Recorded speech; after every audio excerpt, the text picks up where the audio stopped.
Hi there, folks out there in Channel 9 land. Good to be back with Talkin' Baseball. I'm Pete Lincoln. This is my sidekick, Jason Smith. Another wonderful show of baseball trivia and some contemporary issues as well. Yes. Discussing issues of the day. Yes. So we're going to be talking about right fielders today. Right fielders, and we're going to later on get into some of the things that have been discussed at length on NESN, things like the mercy rule. And but first, we're going to dive into something that Remy and Eckersley were talking about at length during a game last week, actually. And these are the game's unwritten rules. Now, every sport has this. There's an official rule book. You can't do this, you can't do that. But there are a lot of unwritten rules that players follow that don't even need to be said. They're just sort of accepted in the game. And we're going to pick apart some of these, I think, and see how asinine or how good they are. And if they're not accepted, sometimes they lead to some on-field brawls, as we've seen. Things that just sort of a code of etiquette that they have that you have to follow. And maybe you folks out there aren't aware of them all, but they're pretty carefully observed if you check them out. We're going to point them out, and as we said before, this is a long topic of discussion with Remy a lot of the time in the NESN booth. He talks about these all the time, so we're going to dive right into some of these. Now, there are quite a few. So what we tried to do was narrow it down to 9 of them that are probably the most, obviously, they observe the most. The ones you're going to see most often in the course of a season. And the first one is by far the most common one. You do not mention a no-hitter when the game is in progress. We don't know why, but it's just one of those things. If somebody has a no-hitter, you don't go up to the guy and say, "Hey, you got a no-hitter going." You don't mention it at all. In fact, I know plenty of people, if there's a no-hitter going and they're watching it home, don't mention it at home either. Absolutely. And they even go so far as to ignore the player when he comes back to the dugout. If you ever read David Wells' book, he talked about he had a perfect game one time. And he went back to the dugout and he started chatterboxing with everyone, and everyone just ignored him. He said, I didn't know it was a rule that you're not supposed to talk about it. I thought I was pitching pretty well. Yeah, Don Larson talks a lot about that in his perfect game. Yeah, he was trying to sit with people and they were moving away from him. Right, Wouldn't even go near him. So it's one of those just superstitious things that if there's a no-hitter happening, you don't mention it. And I think even some announcers have gone so far as to do that. If they're announcing a game, they'll skirt around it and sort of point to the scoreboard, but they don't say such and such has a no-hitter. Unless someone's pitching it against you. And then you don't want it to Then you happen. mention it all the time. Well, such and such has a no-hitter today. Yeah. So, and it's funny how players have even said, "Oh, I mentioned it. It's my fault that the no-hitter was broken up because I broke the superstition." So, and of course, it really has nothing to do with that. Of course it doesn't. It has nothing to do with it at all. But and no-hitters are luck a lot of the time. Of course There's not a lot are. of skill involved. Usually 2 or 3 lucky fielding plays. Sure, mostly. right. Yeah. Now, in connection with that, you never bunt to break up a no-hitter. Mm-hmm. Now, we take issue with this. Yes. Say the game is 10-0 and you bunt, that's just being petty. Right. But if the game is 1-0 or 2-0 in the 8th inning, a bunt and a home run ties the game up. Isn't your objective is to win the game? So if it's going to help your team win the game, why wouldn't you bunt to get on base and put the tying run at the plate? I don't understand that one. I don't remember the player, but there was a guy on the Padres a couple years ago. It was 3-0 in the 7th inning, and he bunted to get a hit, and they were all upset. They were all up in arms about it. What is he doing? It's 3-0 in the 7th inning. You're still in the game. Your objective is to win the game. Especially this day and age where nobody bunts Nobody anyway. bunts at all. Somebody bunts against C.C. Sabathia at any point in the game. Right. He throws hand grenades at him. Right, but which you should do because he can't get off the mound. But that's sort of. But you're right. If it's a blowout, okay, then that's kind of being petty. But if you're in the game, make the guy earn it. I mean, what the heck? Why not take advantage of it? So since we're talking about no-hitters, we're going to come in early with the trivia today. Oh, good. Okay. Some of you folks new to the program, we sort of changed the trivia around to stump Jason. Jason hasn't been stumped since he was seven years old. But we're going to try. In connection with no-hitters. Okay. In Jason's lifetime, which is increasing. Yeah, sadly. How many times have the Red Sox been no-hit and by whom? Okay. How many times the Red Sox lost no-hitters and who threw them. Okay. Don't answer now. Okay. Let people at home try to get it Think too. about it. I was born in 1975, if that helps. Okay. So from and I'll give you a 75 to clue. now. There's only 3 times. 3. Okay. Interesting. The Red Sox have not been no-hit at Fenway since 1958. That's crazy. 61 years. That's crazy. And the Red Sox themselves have pitched 1, 2, 3, at least 3 no-hitters there since that date. That's right. More than that, actually. Jim Bunning threw a no-hitter against them when I was 16 years old, sitting at home, gnashing my teeth. Yeah, right. But that's a long time, 61 years since they've been no-hit. But I remember Sox pitchers like Derek Lowe did it, Buchholz did it at home. Nomo. Nomo's away. Nomo was in away. Baltimore, right. Who was the other one that had one? Lester. Lester's was at home, Lester was too. at home, too. Yes. So, That's right. and I don't know about back in the 60s when they were, if they were on the home or on the road. I think Moorheads was in Cleveland. Earl Wilson threw one at home. Wilson did, yeah. Mambo Kid was in Washington. So the Sox have done it a few times, just the opposition has never done it. It almost happened once when Mike Messina had a perfect game with 2 outs in the ninth. Carl Everett blooped one to the left to break it up. And that's the closest. I don't ever remember another time when they were 1 out away from getting no hit at home. So. Okay, so we'll go back to, while you ponder that, which yes, I'm sure you've already got the answer. I'm already pretty much done pondering. I think I know He's it. a very good ponderer, by the way. I can multitask. I can talk and think at the same time.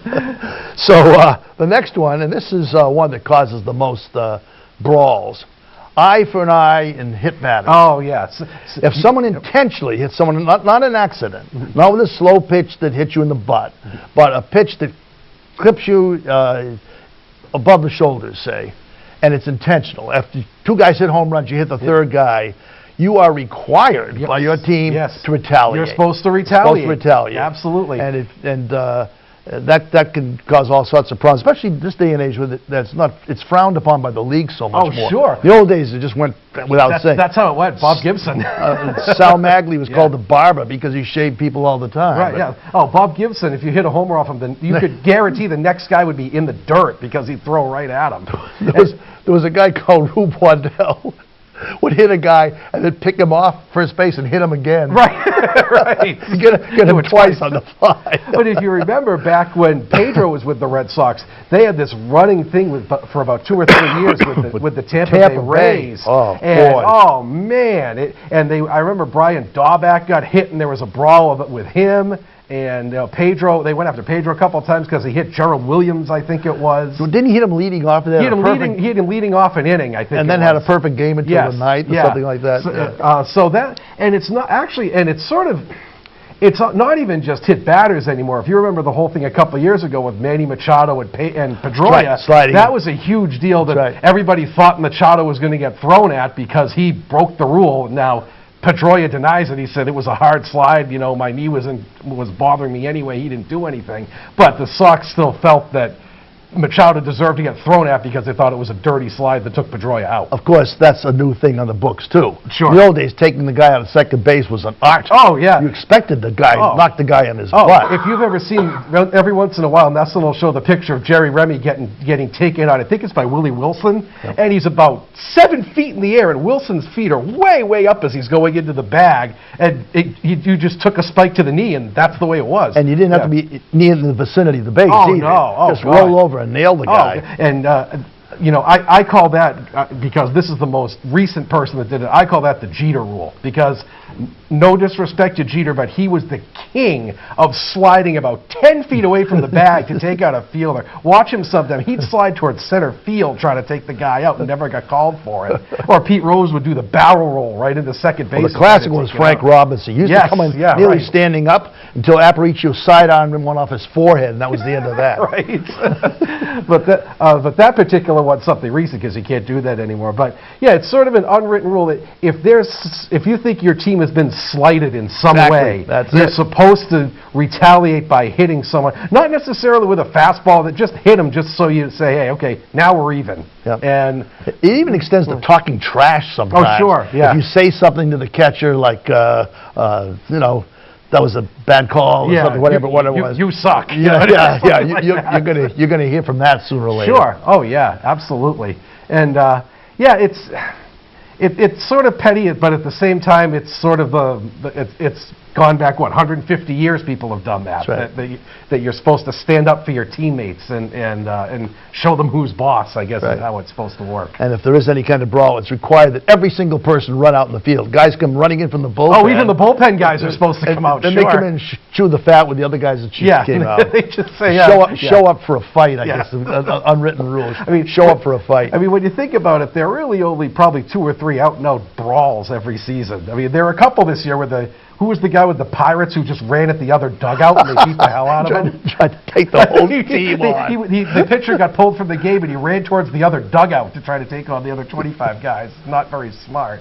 But most of the time it's just a lot of pushing and people talking, and because it used to be like back in Jerry's day, back in the 70s, the Sox-Yankees was a huge rivalry, and you didn't talk to each other. No. You hated the other teams. Right. Now, in the days of free agency, everybody's buddies, and they're all in the same union, and they all look out for each other. So there isn't a lot of bad blood between the players like there used to be in the past.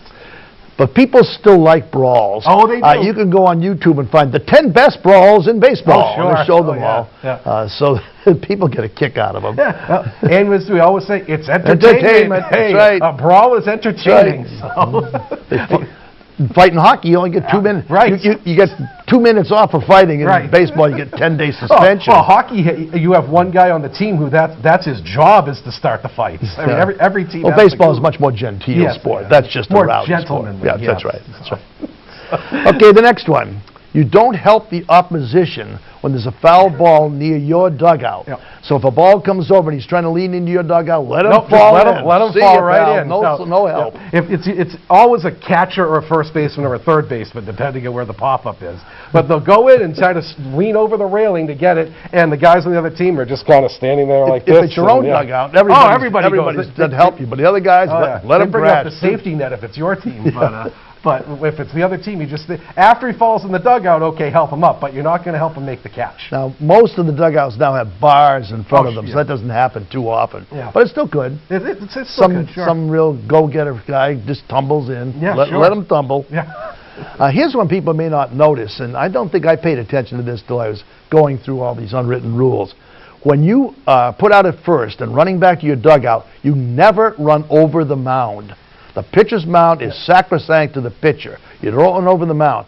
A-Rod did that once, and I thought they were going to assassinate him for doing that. And it may not even, I don't think he even did it on purpose. I think he was just sort of walked back and didn't realize it. But well, maybe not, I don't know. But that's the pitcher's area, because the pitcher has his landing spots where he puts his spikes and he digs around in the mound, and he has to get to the rubber the right way and toe it perfectly so he can get his body at the right torque and everything. And if somebody goes and screws that up, well, that doesn't sit well with another pitcher. Right. So you just go around it. It's a respect thing. Don't step on the mound. Yeah. So if you've never noticed that, watch it next time you watch a game. Every time people have to go across where the mound is, they go right around it, either in front of it or behind it. Or they go behind home plate even sometimes. And now our next one.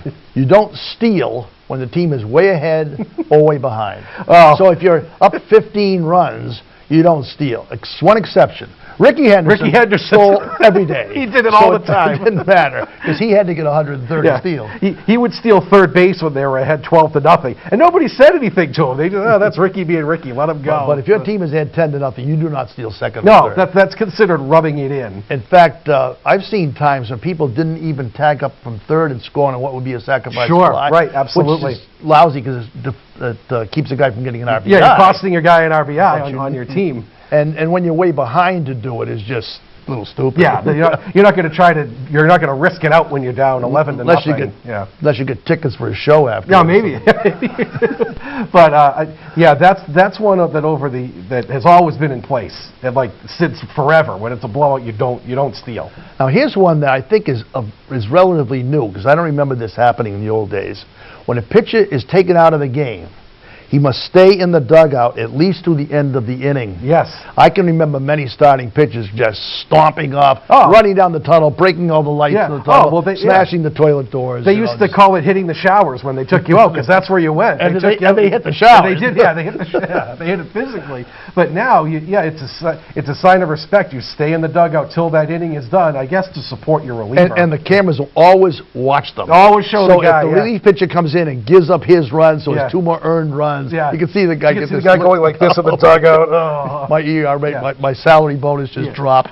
Unless you're Terry Francona and you're throwing out Bauer and telling him to get down the runway, which happened earlier this year. That was not good.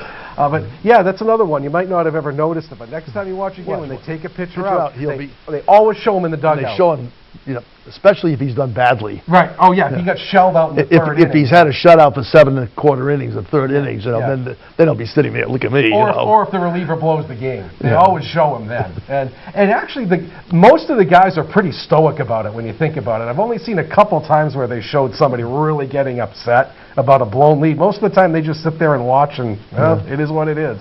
You don't want to show up your teammate. I think that's after they bashed the water cooler. Yeah, right. Thrown their gloves out. They took out the Gatorade thing, and Or like, what it was a guy that he threw something to bounce back and hit him. Brett Gardner. One of our favorite people on the planet.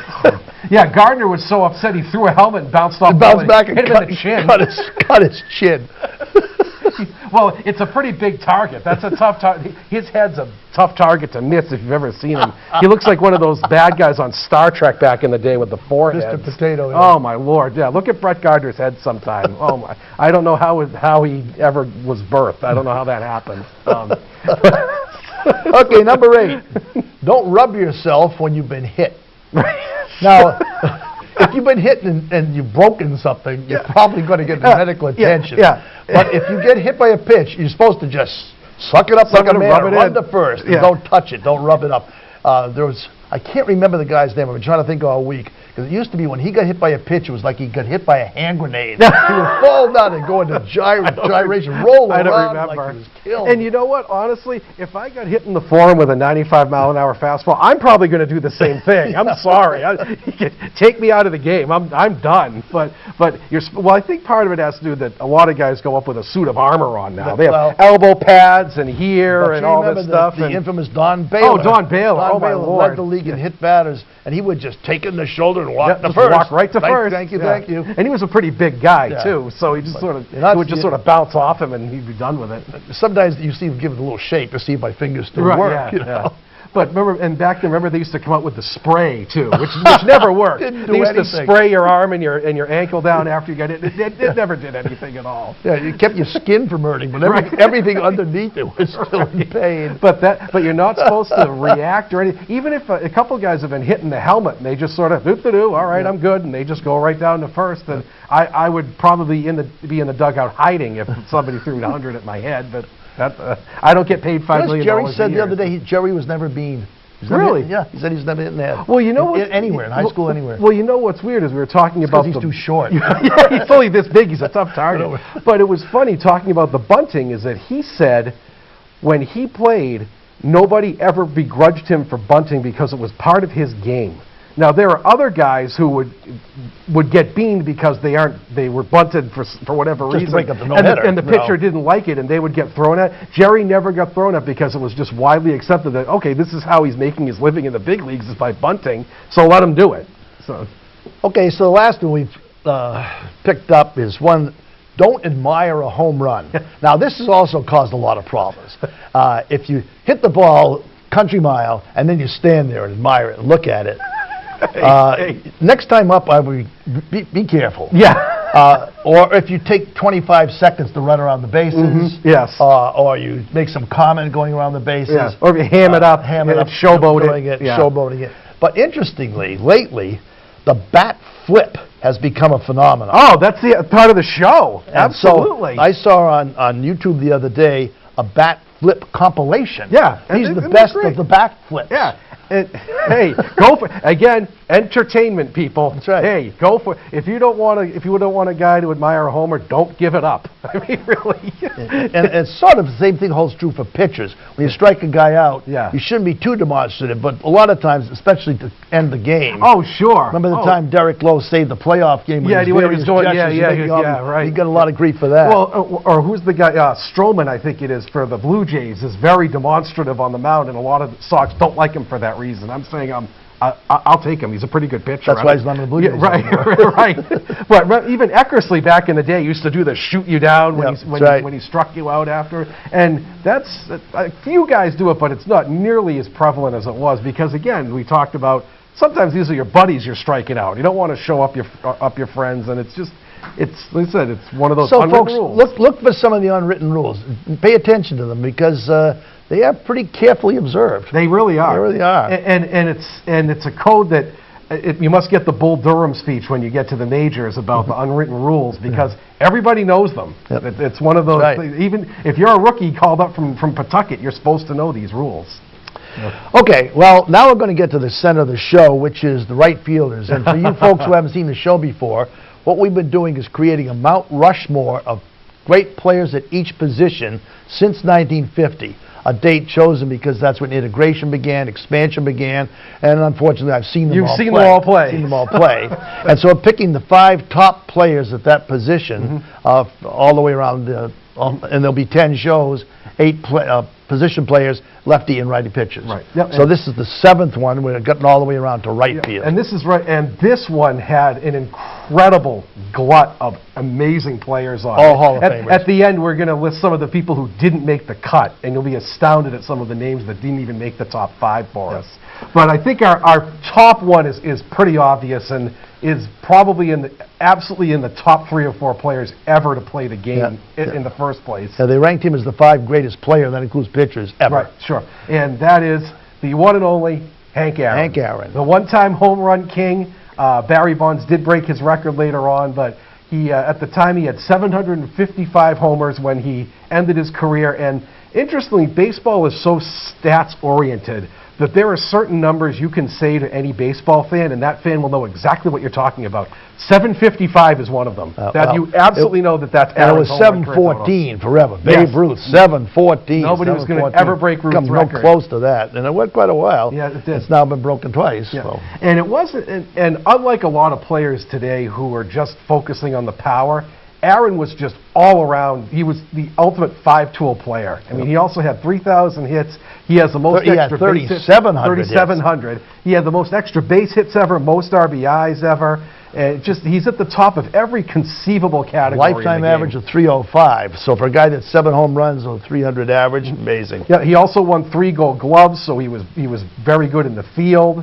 And on top of he won 1 MVP, but he also had 9 straight years where he got MVP votes. So that goes to show how 25 All-Star games, that's the record for That him. is. He had a long, long career. Yeah. And amazingly, compared to today's players, he never struck out 100 times in a season. Right. Which you look at the sluggers now who are striking out 200 times in a season. He never struck out 100 times. Here's a fact. His total in his 24-5 years, he earned a total of $2 million. That's 2 starts for David Price. Right, exactly. The game has changed a lot, people. And he was the last player who played in the Negro Yes. Leagues to still be playing I was just going to say that. baseball. His very first, he actually had 1 year with the Negro Leagues before he joined the Major League Baseball. Well, he played from 53 to 76, I think it was. Yeah. So he had quite the career. And on top of his achievements, he's also been an ambassador of the game. Unbelievable. There are awards named after him. The best hitter award in each league is named the Hank Aaron League. He's done a ton of baseball charity work, both home and abroad. His home state is Georgia, and all through Georgia there are buildings named after him for all that he's done for the game and for the state. And he's just one of the gentlemen of the game. I mean, he's one of the people who you say baseball, you think Hank Aaron. He's at the top of the list. He had one of 8 kids, and he had a brother Tommy that played too. And that's a trivia question. What set of brothers had the most homers? And it's the Aarons. Yeah. Tommy had 13, and Hank had 755. Now, we've got a clip we're going to show you here of Aaron breaking Ruth's record. And something happened interesting in this clip. He's sitting on 714. Here's the pitch by Downing. Swinging. There's a drive into left center field. That ball is going to be out of here. It's gone. It's 7:15. There's a new home run champion of all time. And it's Henry Aaron. The fireworks are going. Henry Aaron is coming around third. His teammates are at home plate. And listen to this crowd. This sellout crowd is cheering. If you watch Ken Burns baseball, there's quite an extensive section on that, and the letters were not kind, and No, they used brutal. every derogatory And racial term you so could the think of. security around that game was extraordinary. They actually had snipers on the roof in case someone went out to try to stop him from scoring. Well, the two guys running out in the field were two nutsy fraternity brothers from Georgia Tech. And I guess someone had to make the decision. Do we shoot the kids and take them out, or figure they're just pranksters? And actually, they're famous now. MLB Network actually did a show where they interviewed those two guys. And that clip has been shown many times. But they actually didn't realize, I guess they were risking their lives to run around the bases. But if you notice, the players were supportive. The opposition was high-fiving him as he went around the bases. So this was not a baseball thing that they were begrudging him this. Baseball loves iconic moments. How many can you count? Just so many. That was his. Yeah. Of all the things, that was his iconic moment. And it was funny because when the previous season ended, he was actually one behind Ruth. He had to wait till the next season. That's right. And it was the second week of the season, So I think, when he hype, broke the record. hype all winter there was hype. He's going to break the record next year. So it was like 6 months of build-up before he finally did it. But he's our number one, and like I said, he got the Presidential Medal of Freedom about 20 years ago. He is just Mr. Baseball, Hank Aaron. Still alive. I think he's 85 now. 85. He's still a very big ambassador. Yep, and he still appears at All-Star games and at the Hall of Fame ceremonies. So that's our number one, and definitely in the top 5 players of all time. So moving on, this time's fleeting. Yes. Number 2 is Tony Gwynn. Mr. Padre. Mr. Padre. Mr. Padre. Tony Gwynn was amazing hitter. His lifetime average was .338, which is the highest of any player in post-World War II. Yeah. .338. At the same time, he had 5 Gold Gloves and 3,141 hits and 8 batting titles, 15 times All-Stars. He never struck out more than 40 times in a season. I have that too. Isn't that amazing? Never struck out more than 40 times in a season. Yeah, there was a stat that he faced Greg Maddux like 50 times, and he struck out once against Greg Maddux. Just think about that. In 1997, he hit .372, 220 hits, 28 strikeouts. Yeah. Plenty of guys strike out that in 2 weeks. Oh, yeah, I was just going to say, that's 28 games worth for some guys. Just incredible. And what's really amazing, and it goes to show how much respect he had, he never won an MVP, but he had 12 seasons where he received MVP votes. Now, the Padres were mostly a bad team when he was with them. That's why. Right. So it shows, it's astounding that he actually got that many years of MVP votes, because they had 2 years where they made the World Series, and I think those are the only 2 times they made the playoffs in his entire tenure with the Padres. We've had that discussion a lot. Is it the most valuable player or just the best player? Right. I mean, if a Padres come in 4th, how valuable can he be? Right. Because without him, they would have come in 5th. Big deal. Big deal. And so, is it the guy with the best statistics, or the guy that brings his player into the playoffs? Right. Yeah. So, so he's in a bad position for MVP votes, playing with not only a lousy team, but who watches the Padres? Right. I think we mentioned before that I said that of all the baseball teams now, the Padres, I think, are the most nondescript team. Well, they're out on the West Coast. They're never very good. They're overshadowed by the Dodgers. Yep. And there's never been one season in my lifetime when someone has said, oh, the Padres, they're the team to beat this year. Never once has that happened. There's sort of this stranded, out-there team that not a lot of people watch. And he's Mr. Padre. And he's been with his whole career. He's Mr. Padre. Something else to say for a guy that has that kind of loyalty to a team. Which doesn't happen anymore. He had 15 All-Star games. And like our last show, we talked about Kirby Puckett. He didn't look like a ball player. He was sort of a little round body, but man, could he hit. And I know later on, sadly, he died about 3 or 4 years ago, and he had a lot of health issues later in life. He stole 319 bases. 319 bases, yeah. That's right. And sadly, he had salivary gland cancer, and that's what ultimately killed him about 3 or 4 years ago. And he's just one of, we were talking about, a great what-if. Say if he'd been like with the Cardinals or the Yankees, or a hitter's park. Yankees. The Padres Park was like one of the biggest pitcher's parks in Major League Baseball when he played there. Imagine if he went to like Colorado, what he would have done. I mean, he's even though he's number 2, we think he's really underrated as just how good a hitter he was in his time. Moving on to number 3, Roberto Clemente. Number 3, Roberto. The legendary Roberto Clemente. Roberto. It's hard even to talk about this guy because his career was ended on a Mercy Vision. His plane crashed. He was probably got good for 3 or 4 more seasons. Oh, sure. But he ended up with precisely 3,000 hits. Yeah, 3,000 hits, 317 lifetime average, which 12 is really consecutive Gold Gloves. Yeah. And he was sort of a power. He had 240 something homers, I think. So he wasn't a huge power guy, but he was also the leader of the team. And at the time, he was the first Latin player to make the Hall of Fame. Yeah, first Latin superstar. Yeah, he was the first big Latin star, and not only that, he was a team leader. And so for a Latin player to be leading a team was just something that had never been done before. He did win one MVP, but he had 12 other years where he got MVP votes. He was always in the top 10 somewhere, and he was a member of the last 2 Pirates teams to win the World Series. They haven't won since he left there. And, we talked about Hank Aaron as an ambassador of the game. He was another ambassador. It wasn't just that he was the first Latin player. He always, in the off season, and sadly this is the reason he was on the plane in the first place, is he was very big into charity for Latin America. Right. He would always send supplies and money and baseball equipment to poor people in Latin America. And they were sending supplies to a country that had been ravaged by a earthquake, I believe. It was Nicaragua, I think. Nicaragua. And the first 3 flights were sent out were never got to the victims. Yeah. So he said, I'm personally going to go on the next flight. They overloaded it by almost 2 tons on this plane. Yeah. There was no co-pilot, and it crashed, and his body was never found. Never found his body. So this is my favorite trivia fact about him.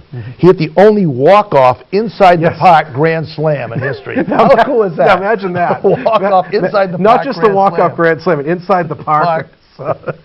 And again, we talk about these teams. He's Mr. Pirate. This was the Pirates his whole career. That's right. And just the ultimate. He was, I think, 36 or 37 when he died, but he was still productive. 38. 38. He would have had another year or 2 where he was still a productive player after that. Yep. And so his numbers could be a lot better. In fact, he was overlooked, too, because, again, the Pirates weren't that much of a team. Right. And in 1971, he was the MVP of the World Series. Yes. And that's what brought him into focus, and suddenly he became the superstar. It's hard to talk about him without feeling badly. Right, yeah. What might have been. What might have been, yeah. And he would still be alive, too. He's about Hank Aaron's age, so he would still be an ambassador to the game. There's quite a group of right fielders we got here. Yeah, this like we said, this position's and this next one just retired. He's not in the Hall of Fame yet, but he sure will be. Ichiro! Number 4 is Ichiro, who just retired this April. In fact, I don't know if you saw the clip, the Mariners brought him back just for a couple of games at the beginning of the year, so he would retire as a Mariner, and it was awesome to see. They had an exhibition, well, not exhibition, they had the first 2 regular seasons in Japan, so they played in Japan, and he could retire in Japan as a Mariner. It was so cool to watch. How many ball players had their first name on their backs? Right. He's known by his first name. Singers, sure. Singers, yeah, but not ball players. Not ball players. But he had a .311 career average, which for current players is really amazing because batting average isn't what it used to be. First of all, he played 7 seasons in Japan, where he was a superstar over there. And he had 1,200 hits in those 7 seasons. In 7 seasons. 10 consecutive 200-hit seasons. That's 10 consecutive. Amazing. So he had 1,200 hits in Japan, comes to the U.S., and gets over 3,000 hits. His iconic feat is he had 262 hits in 1 year. George Sisler had the record for 257 for, I think, 80 years. Oh, it was for long time. Yeah. And so he had 262 hits in 1 year. He had 3 Silver Slugger Awards. He had 10 Gold Gloves. He was the Rookie of the Year and the MVP in the same year in 2001, which isn't done very often. Now there's controversy. He was 29 when he came over here. Right. He'd already had 7 professional seasons under his belt. Right. But what are you going to do? He played here. Yeah, and I remember at the time he came over, there was a lot of, like you said, not so much controversy, but a lot of discussion is, could a Japanese offensive player translate to the major leagues? Yeah, there have been some pitchers, like Hideo Nomo and a few others, had success, but there had never been a Japanese hitter superstar. And the first year he comes and wins the MVP and Rookie of the Year, and shame on those people who thought that it wouldn't translate into the major league if you ever watched him back, go on YouTube. He had a strange style. He would step, then swing. Yeah. Instead of lifting his leg and swinging it so that coordinated. He would swing, and he kept his hands back so well that he could slap the ball anywhere. And he would slap it, he'd chop it too. He'd almost do a downward motion sometimes too. Like he was sort of like a Wade Boggs in that he could have hit home runs. In fact, in batting practice, he used to hit home runs all the time. But that wasn't his game. That's not his game. That His game was to get on base. He's just a unique player. Yeah, and probably one of the best arms you've ever seen on a right fielder. He won 10 Gold Gloves. 10 Gold Gloves, right. And he didn't have a lot of assists because nobody ran on him. That's right. I remember way out in right field, he could airmail a throw right dead to the third baseman and throw See, people what we're trying to do in this Hall of Fame is pick people who are both sides of the ball. So defense counts just as much as hitting. And that's why we had to leave off a couple of guys at the end. It's all about being a balanced player when you're talking about the best of all time. And again, an ambassador. First big Japanese superstar in the game, and that opened the door for some other Japanese players to come to the Mariners and Major talk League about Baseball. being a hero in Japan. Oh my Lord! They used to televise the games on buildings, so people could walk down the street and see his games being televised. A huge hero over there. And he was always a model player. Very humble. He downplayed all his abilities. It was always about the team rather than him. And he was one of the hardest workers in baseball. Never any scandal about him, whatever, of any sort. And in fact, he could actually speak English very well. He just chose not to in his interviews because he didn't want to be misquoted. But everyone who's ever talked to him said, no, he speaks great English. I wish I could have been there. He was a big fan and proponent of the Negro League Hall of Fame, and he used to go there and talk to Buck O'Neill. Now imagine the conversation those two guys must have had. Would you like to be a fly on the wall for that? That would have been incredible to listen to those two guys talk hitting. So, but that's now Ichiro's number 4, which goes to show how deep this class is at right field. Now, number 5, we had 2 candidates that were pretty close. Yeah, very close. And it was defense that I think made the difference for us. Absolutely it was. And number 5, which we decided on, is Al Kaline of the Tigers. Very overlooked player. Mr. Tiger. Mr. Tiger. His misfortune was that his first season was his best season. Yes. Sort of like Fred Lynn, in a way. And he could never really measure up to himself after that, even though he had a good, solid career. He won the batting title at age 20. He's the youngest guy ever to win a batting title. And he was a Hall of Fame player, one of the best ever. It's just that 1 year was just so off the charts outlier that people were disappointed that he never did it again. That's like saying, oh, Mookie stinks because he's not equaling 2018. Okay, come on, let's be fair. No one's going to equal his 2018. It's the same idea. He had 10 Gold Gloves, and he also played before they started Gold Gloves. Yes, he did. They started Gold Gloves in 1957. He played 2 years before that. I would suggest that probably he would have had 12 then. Probably. He had 3,000 hits, and they always talk about this. He had 399 home runs. Why did he play one more week or something? Get one more. Get the 400. 399 home runs. And he had a 297 batting average, but you have to take these stats kind of with a grain of salt because his peak years were in the 60s, which was the pitcher-oriented era of baseball. So while his numbers don't seem a lot on the surface, in relation to what people were doing at the time, they were extraordinary. Like I've talked about OPS Plus before. His OPS Plus was 134, which means that he was 34% better than an average player, which is amazing. So when you look at his stats, just remember he was in the Bob Gibson and era of that all the pitchers went nuts. Then after he retired, he became the color commentator for the Tigers for 27 years. Oh yes, so he's sort of Jerry Remy kind of person. And he's still alive. Still does a lot of work with the Tigers.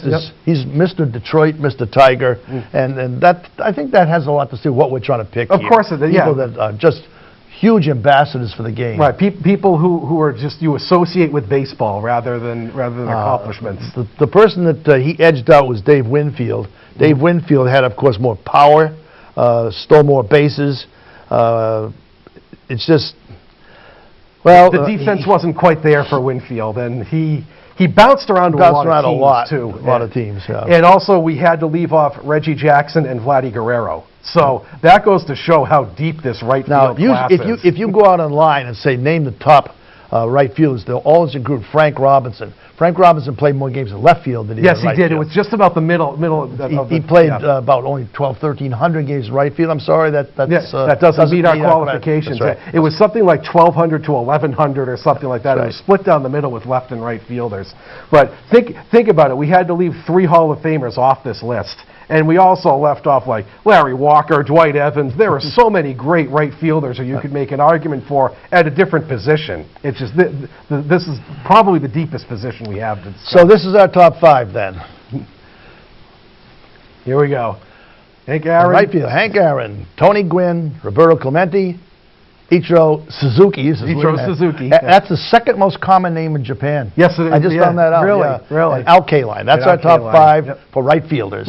Let us know what you think. And our next show, we're going to be dealing with catchers. Oh, catchers will be fun. Catchers will be fun, too. And it's interesting because more than any position, catching is about defense as much as it is offense. Yeah. So it's right. so comparing these offensive numbers to what the catchers are going to bring to the table is going to be a pretty big contrast.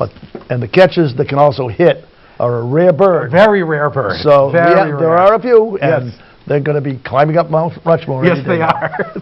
So let us know what you think about our right fielders. Okay. So Now, something has come up recently. We're going to turn the page. A couple of other things I'd like to talk about now. There's been a lot of lopsided scores this year. in fact, there were 2 in the last 2 nights. I think there's a lot of reasons for that, but there are a lot of lopsided scores where a team is scoring 20 runs. And the Yankees were on the short side of a 20-run game. That doesn't happen too often to the Yankees, but it happened once. It did. And Aaron Boone said, maybe we should consider the mercy rule. Now, for folks that aren't really into sports, the mercy rule is you end the game early if one team is getting clobbered by the other team. Sure. They do it in Little League all the time, and Yes, they should. do. And, absolutely. Some kids don't need to be humiliated. Right. I think I never was involved with it when I was coaching in high school. I think in some high schools they do. Do they really? Yeah. I think so. They certainly don't do it in college. No, they don't. And they sure don't do it in the pros. No, they don't. Ask the Dolphins. Right, yeah, right.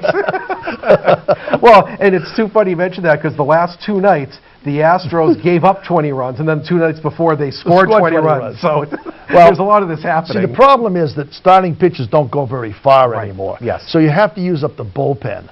So some of these games using 8, 9 pitchers a game, and they're all getting beat up. So what they've started to do, they always have done this. Ted Williams pitched one inning once. Yeah. What they started to do is use a lot of position players. They did. Yep. Now, there was one game I remember recently, a position player came in, gave up 5 runs and 2 homers in the game. Right. Are those stats really fair? No, they aren't. And of course, the fans love it. Oh, of course. Watch- and the opposing batters love it for sure.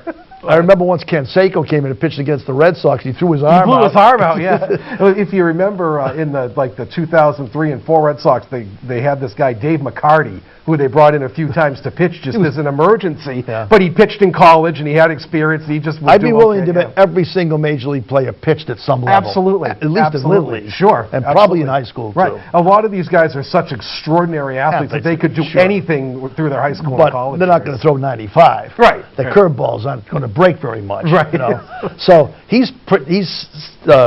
Boone said that. Boone says, well, maybe we should curtail the game. If after, I don't know how many runs it would be, 15, Yeah, say. 15 runs in the After 8th the inning or 7th something, inning, we yeah. stop the game. Yeah. Here's our answer to that. Pitch better.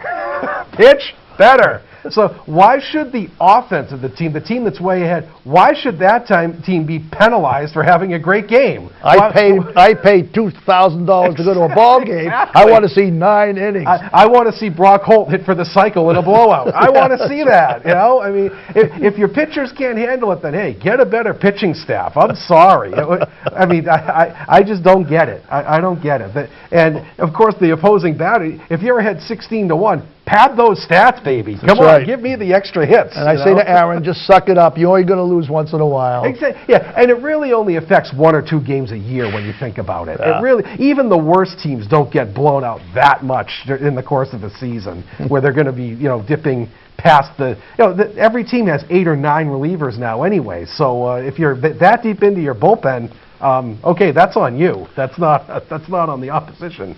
I've got something I'd just like to interject here. I was thinking about this the other day. Since relief pitchers seem to be dominating the games now, how about having 13 relief pitchers and no starters? Hey! You have 6 relief pitchers pitch a game. Yeah. Then the other 6 pitch the next game. Sure. And so they only pitch 1 or 2 innings every other day. Yeah. And that way you pay much, much less money. Sure. The Sox are paying their top 5 starters right now $108 million.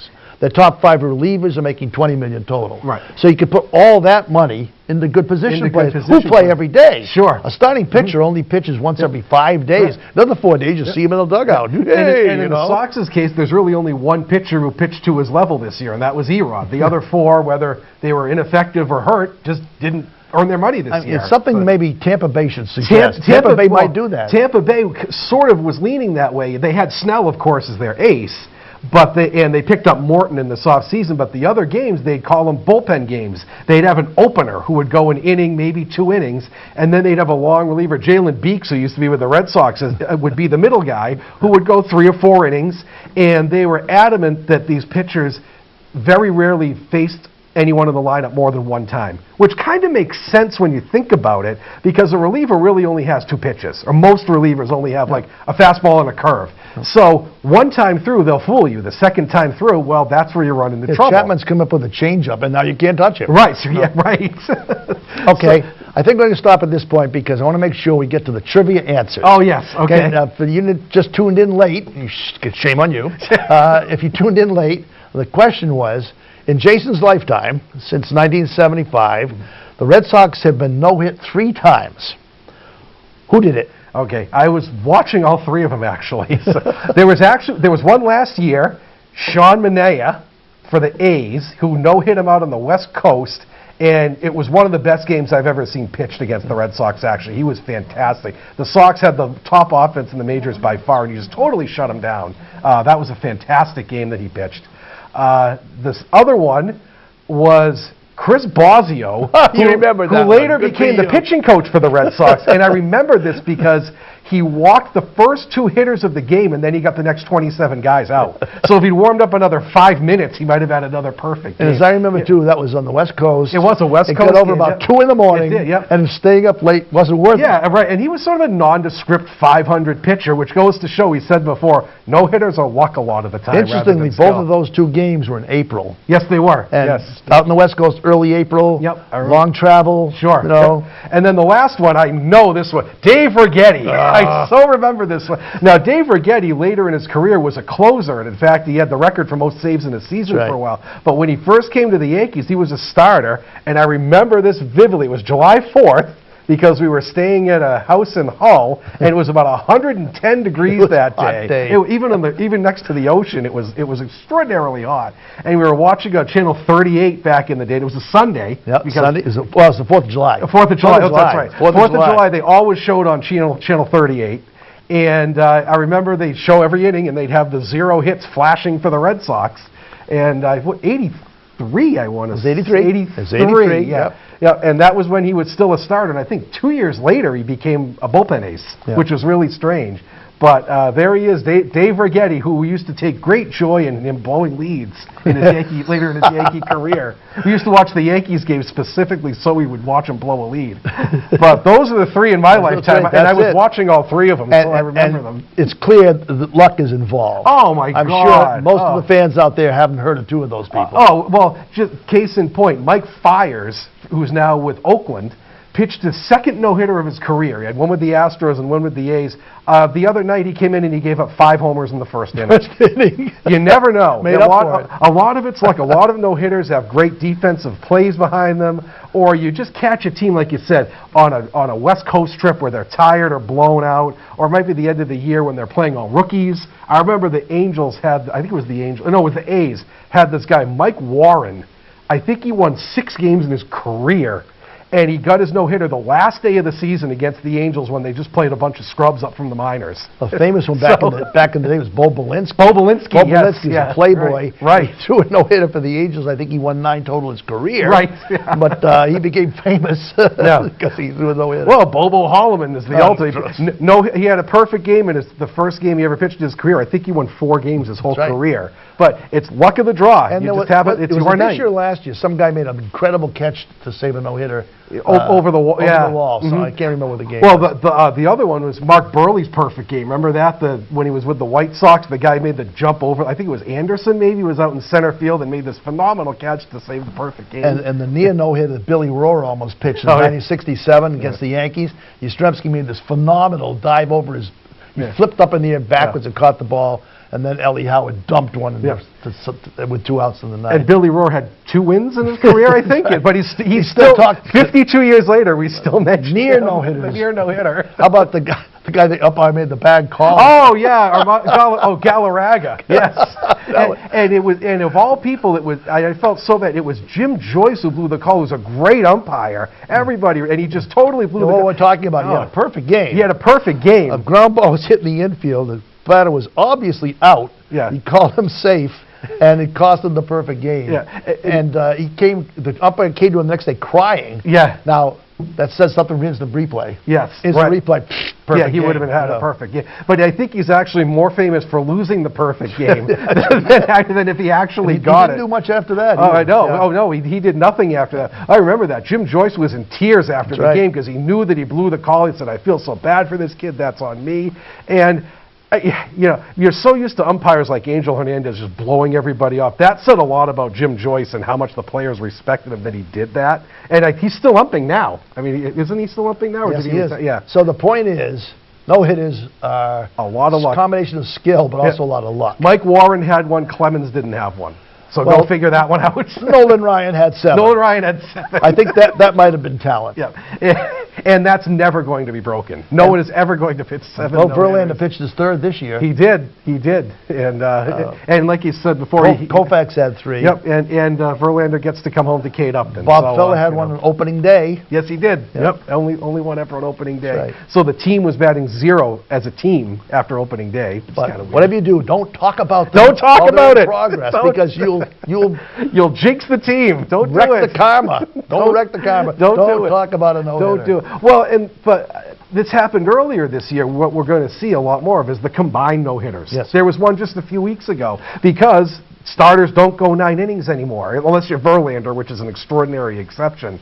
But a lot of times people, you know, it'll be 3 innings this guy, 2 innings this guy, 2 innings this guy, and that's a no-hitter. Well, those count. I'm sorry. The Yankees have only lost 4 no-hitters in the last 90 years. Yes. One of them was a combined One of them was combined, sure. And they were really angry about that. Yes. Why do you put six different pitchers against us to try to get a no-hitter? Yeah, We are the Yankees. Yeah, well, hey, the Sox did it last weekend. The one game they won in the series was a bullpen game, and the bullpen gave up 1 run in the whole game.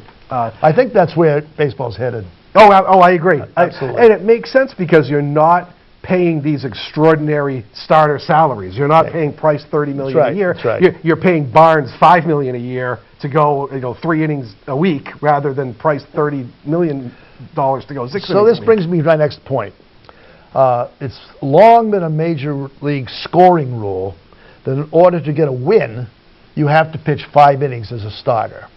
Now, you could come in the 2nd inning and go 5 innings and get the win, but a guy could come in and pitch 8 innings in relief after that, say through the 3rd or whatever, and not get a win. Yeah. How about giving a win to the best pitcher in the game? Absolutely. Let the scorer decide, because going 5 innings has become somewhat of a rarity these days. And it does happen sometimes when the starter doesn't go 5 and the team's ahead, then the scorer just picks who was the best out of the bullpen. Sure. Why not do that all the time? All the time. It doesn't make any sense, like if you're Tampa Bay, you have an opener who pitches the 1st inning, the next guy comes in for 5 innings and doesn't get the win. Like, how does that work? Wins don't mean anything anymore. They don't. When you go to pick the Cy Young last year went to a guy with 10 wins. DeGrom had 10 wins last year. And King Felix had 14 one year. They don't mean wins anything. don't matter anymore. Yeah, It's all the other stats. It's all that about the matter. strikeouts and the keeping people off base and everything like that. And CC Sabathia is retiring this year with how many wins? 220, I think he has, or Well, I something. think It's about 260, isn't it? Yeah.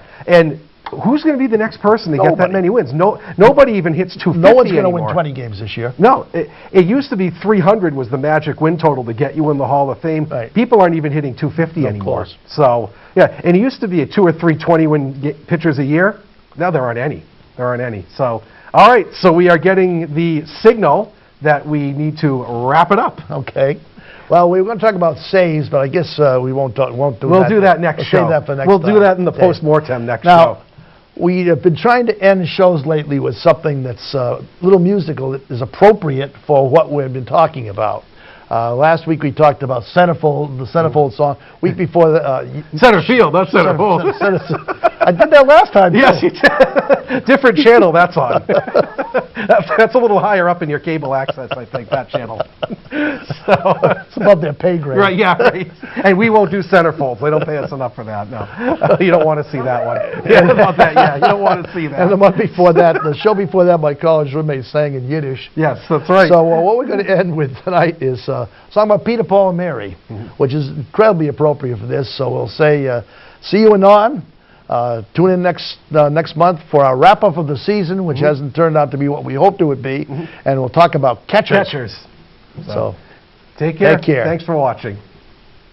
Playing right field is easy, you know.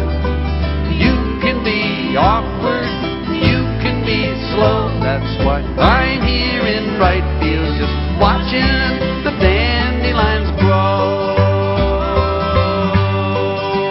Playing right field can be lonely and dull. Little leagues never have lefties that pull. I dream of the day they hit one my way. They never did, but still I would pray that I'd make a fantastic catch on the run. Thank you for watching another outstanding program provided to you by Lunenburg Public Access. We're here to serve the community. Lunenburg Public Access is always looking for volunteers to help record town events, high school sports, and town meetings. Please consider helping us out today. To contact us, you can call 617-763-3018 or email us at lunenburgaccess@gmail.com.